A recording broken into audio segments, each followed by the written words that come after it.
Adding and subtracting inequalities.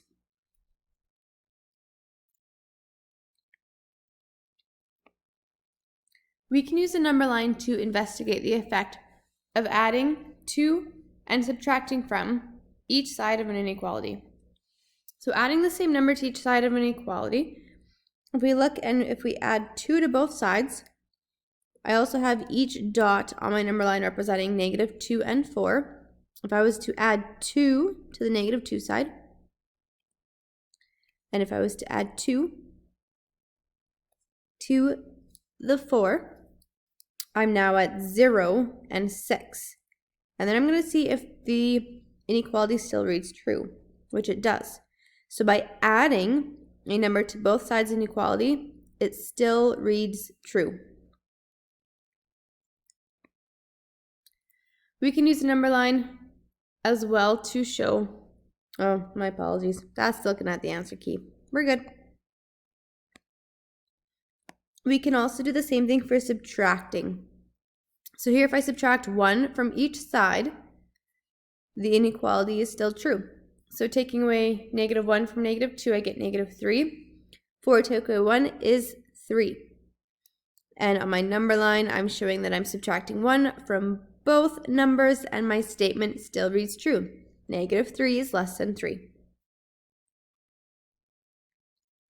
The examples illustrate this property of inequalities.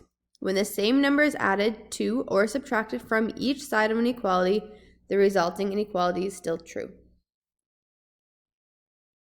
To solve an inequality, we use the same strategy as for solving an equation. Isolate the variable by adding to or subtracting from each side of the inequality, and then compare the following solutions of an equation and a related inequality. So here we have h plus 3 equals 5. If I want to solve for h, I need to isolate it, so get it alone. So I'm going to subtract 3, and what I do to one side, I have to do to the other, so I can make it fair. And I get h equals 2. Now with my inequality, same thing. I'm going to get h alone, so I'm going to subtract 3 from both sides, and I get h is less than 2. So exact same steps, just a different symbol.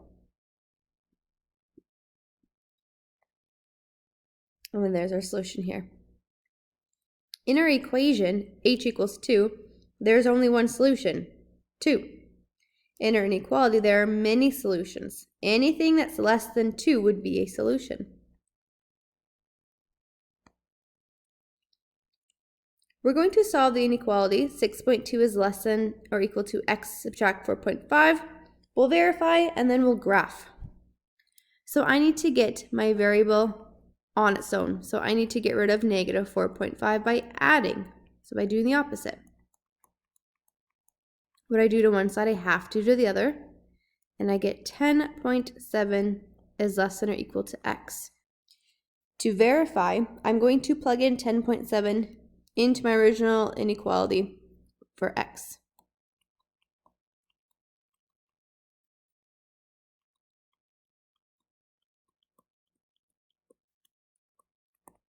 And I get 6.2 is less than 6.2. So I found that exact value where my change happened.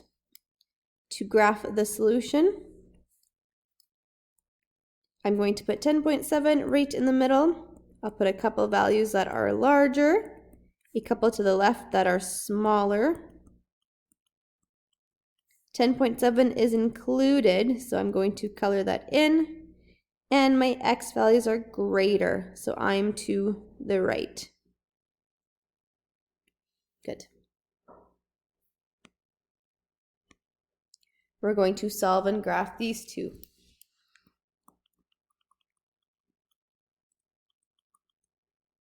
So to get x by itself, I'll subtract both sides by 8, and I get that x is greater or equal to 10. 10 is included, shaded in, and I'm to the right, where all the values are larger than 10. To get x by itself, I'll add 1 to both sides, and x is greater than 7. 7 is not included in my answer, so I'm going to use an open dot, and I need all the values that are larger than 7.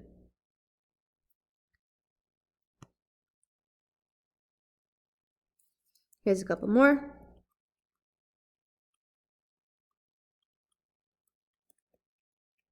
Add 7 to both sides, and I get x is greater than -1.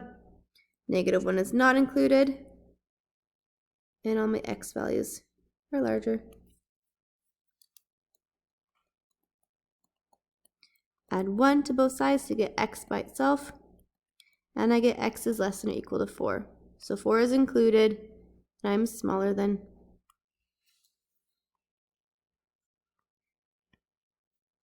Here we have a word problem.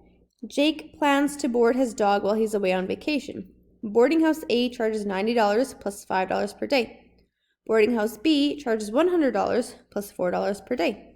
How many days would it take for the cost of boarding A to equal the cost at boarding house B? Choose a variable and write an inequality that can be used to solve this problem. Okay, so in my example, boarding house A is cheaper to start off with, and we have $90 plus $5 per day, and I want to know when it's going to be equal. I'm even going to put greater than or equal to boarding house B, which charges $100 a day plus $4 for each day. So here I have variables on both sides. I need to get them to one side, and I'm going to move the 4x over so that I can just keep my variables as a positive number. It's just personal choice.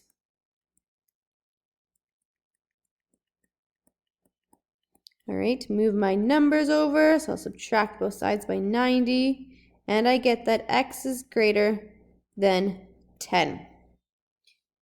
So what this is representing is that if I was to board, so any time that I'm boarding my dog for more than 10 days, the cheaper option would be going with boarding house B. But if I was boarding my dog 10 days or less, I'd want to go with boarding house A. So we're going to graph the solution. So on my number line, 10 can go in the middle, a couple numbers bigger, some smaller. X is greater or equal to 10, so here's my 10, it's included, and my x values are all bigger.